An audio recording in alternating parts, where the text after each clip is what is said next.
पति पत्नी का पवित्र संबंध परमात्मा के लिए हुआ।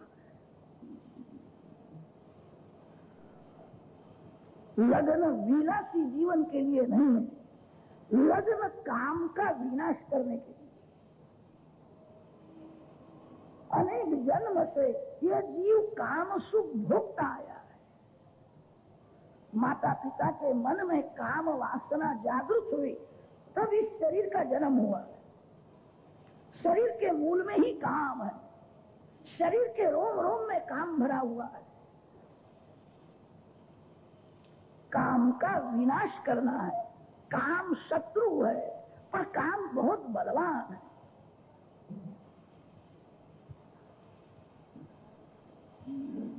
कोई सुंदर वस्तु देखने में आती है तब मन चंचल हो जाता है, मन बिगड़ता है। अनेक बार मन समझता है ये मेरे को कभी मिलने वाला नहीं, ये मेरा नहीं है, तो भी मन पाप करता है। मन को पवित्र रखने के लिए लग्न है। लग्न देव ब्राह्मण और अग्नि के साक्षी में होता है।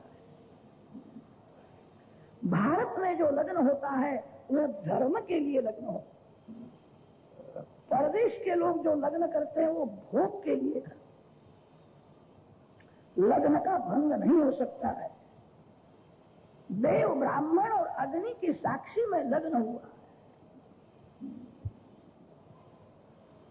जिस स्त्री के साथ, जिस पुरुष के साथ लग्न हुआ है, एक ही स्त्री में, एक ही पुरुष में काम भाव को स्थिर करना है, मन को पवित्र रखना है। जगत के स्त्री पुरुषों को श्री सीताराम की भावना से देखना है।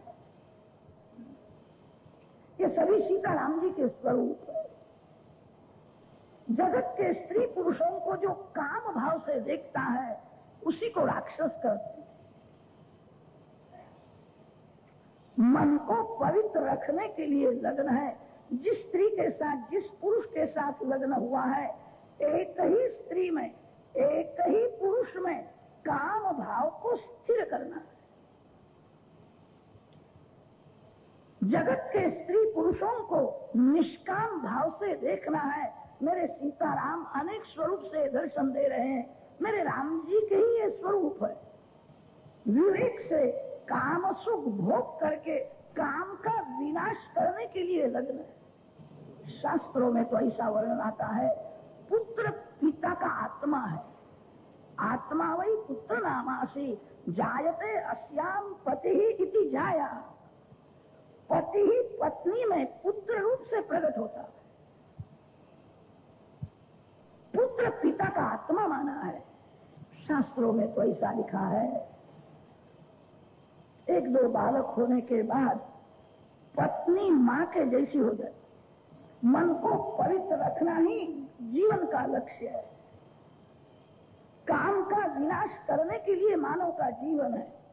विवेक से काम सुख भोगना है और फिर काम त्याग करना। थोड़ा सा विचार